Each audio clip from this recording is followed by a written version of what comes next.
In this video, we'll be working with all 6 of the trigonometric derivatives. You should memorize all of these for success on the AP exam.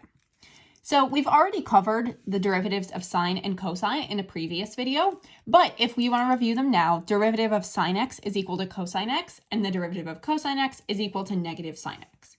In this video, we're going to focus much more heavily on these last 4 though. First, we have that the derivative of tan x is equal to secant squared x. The derivative of cosecant x is equal to negative cosecant x times cotan of x. The derivative of secant x is equal to secant x times tan x. And the derivative of cotan x is equal to negative cosecant squared x.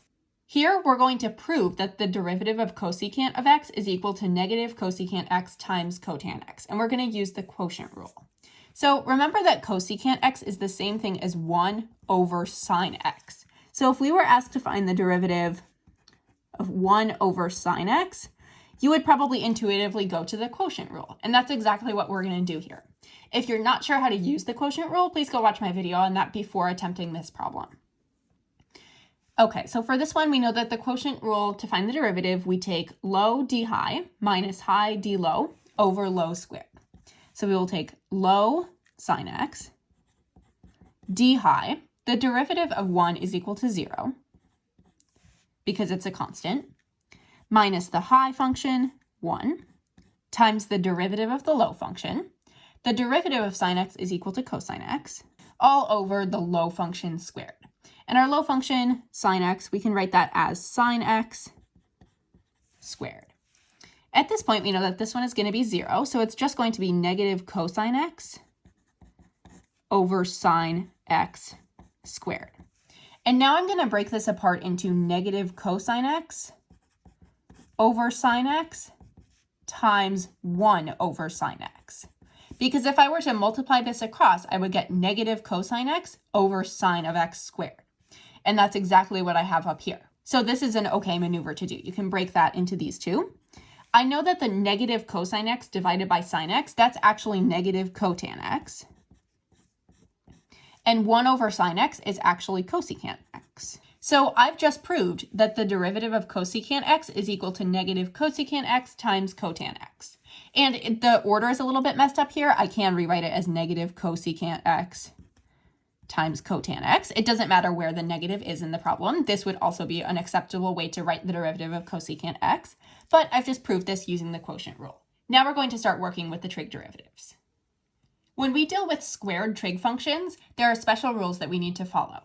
If you see something like cosecant squared x, this is the same thing as taking cosecant of x, sticking it in parentheses, and squaring that entire thing.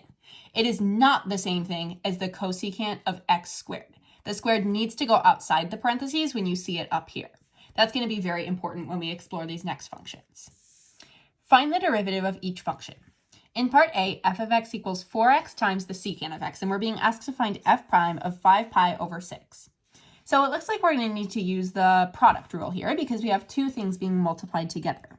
So f prime of x, that is equal to the first times the derivative of the second plus the second times the derivative of the first. So we have the first, 4x, times the derivative of the second, and the derivative of secant x is equal to secant x tan x. So we have secant x times tan x. So first times the derivative of the second plus the second, secant x, times the derivative of the first. The derivative of 4x is equal to 4. So this is f prime of x. Then it asks us to find f prime of 5 pi over 6. So I'm going to plug in 5 pi over 6 for x. To find the secant of 5 pi over 6, I'm going to rewrite this as 1 over the cosine of 5 pi over 6. And I know that the cosine of 5 pi over 6 is negative rad 3 over 2. So it's really 1 over negative rad 3 over 2, which is the same thing as 1 over 1 times negative 2 over rad 3, which is equal to negative 2 over rad 3. So that is the secant of 5 pi over 6. So everywhere that I see a secant of 5 pi over 6, I'm going to plug that in. And to find the tangent of 5 pi over 6, I know tan is equal to sine over cosine, so I'm going to take the sine of 5 pi over 6 and divide it by the cosine of 5 pi over 6. The sine of 5 pi over 6 is 1/2. and the cosine is negative rad 3 over 2. So I'm going to do 1/2 times negative 2 over rad 3, which is just negative 1 over rad 3. That is the tangent of 5 pi over 6. And if you're on a free response question, you don't need to simplify anymore. This can be your answer because this is an actual value. What you cannot do is leave it with secant and tan and stuff written in there. But once you have only numbers in here, and that it's okay to leave pi in here because pi is a number, then you can stop simplifying if you're on a free response question. In part B, y equals 7x plus 3 plus 2 tan x. So when I find y prime, the derivative of 7x is 7. The derivative of 3 is 0.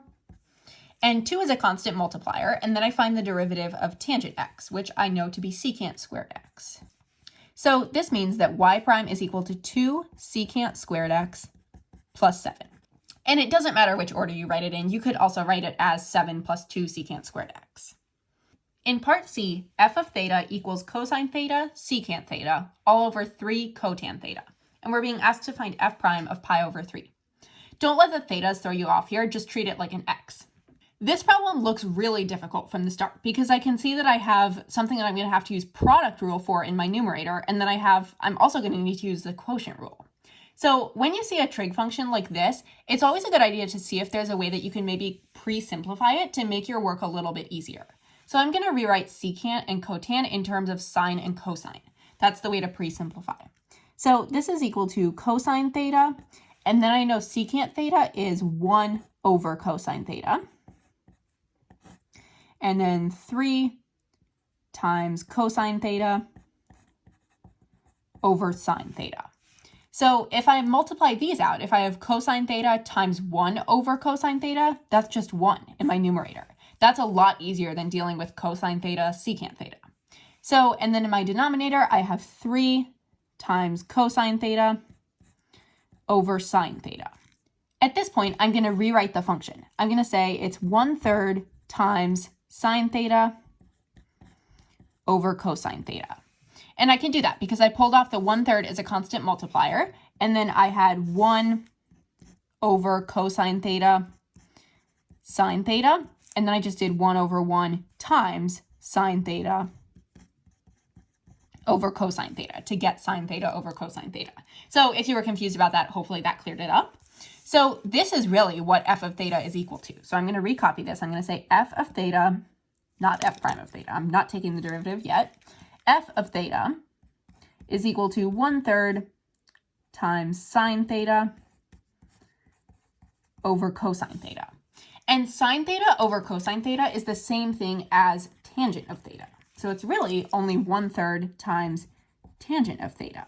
That makes it a lot easier to solve. So now I can pull out my tangent rule, and I know that f prime of theta is equal to 1/3, which is the constant multiplier, 1/3 times secant squared theta. In my opinion, that was a lot easier than doing a product rule and a quotient rule in the same problem. So now I need to find f prime of pi over 3, so I'll plug in pi over 3. This might look a little bit intimidating, the secant squared of pi over 3, but I'm going to break it down. So f prime of pi over 3 is equal to 1/3. That's just our constant multiplier. And then remember that when we have something like secant squared of pi over 3, that's the same thing as secant of pi over 3 squared, with the squared on the very outside of the parentheses. Now I'm going to evaluate what the secant of pi over 3 is. It's the same thing as 1 over cosine pi over 3, or the same thing as 1 over 1/2, which is equal to 2. So this is really just asking what is 1/3 times 2 squared, or 1/3 times 4, and it's 4/3. That is f prime of pi over 3. G of x equals e to the x times cotan x. This looks like a problem that I'm going to need to use the product rule on.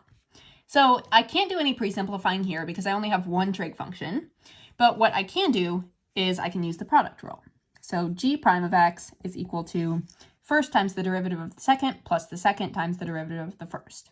So g prime equals first, e to the x, times the derivative of the second. The derivative of cotan x is negative cosecant squared x, plus the second function, cotan x, times the derivative of the first function. And the derivative of e to the x is just e to the x. At this point, I can rewrite my function if I want to. Maybe I'd like to pull out an e to the x as a greatest common factor. This is actually a common tactic that they will use on the multiple choice. Sometimes your answer choices will have e to the x pulled out and then stuff on the inside. Don't let that throw you off. It just means that they've pulled out a greatest common factor from this term and this term. And that's exactly what we're doing down here. So this could also be written as e to the x times negative cosecant squared x plus cotan x. And that's another way to write g prime of x. Find the derivative of f of x equals tan x minus cotan x. This one's fairly straightforward. I'm going to do f prime of x is equal to derivative of tan x, which is secant squared x, minus derivative of cotan x, which is negative cosecant squared x. So this is really plus cosecant squared x. Use a calculator to find g prime of 6 when g of x equals negative 4 cotan of x cubed.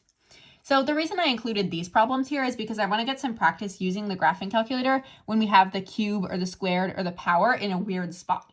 Because as we covered earlier, if we see cotan of x cubed, that is not the same thing as cotan cubed of x. That's a completely different thing.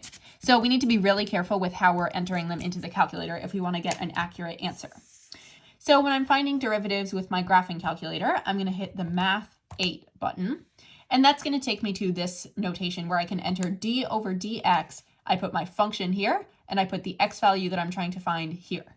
So the x value I'm trying to find is negative 6, but I need to enter the function here. So it's going to be negative 4, and then this is where it gets a bit confusing because there is no cotan button. What I'm going to have to do is rewrite it as 1 over tan of x cubed. Still making sure that the cubed is inside the parentheses. So 1 divided by tan of x cubed. And now that I've entered my function, I can enter x for the proper value, which is negative 6, and I get 906.5. And I'm just going to cut it off there because that would be rounding it to 3 places or truncating it to 3 places. So g prime of negative 6 is 906.500.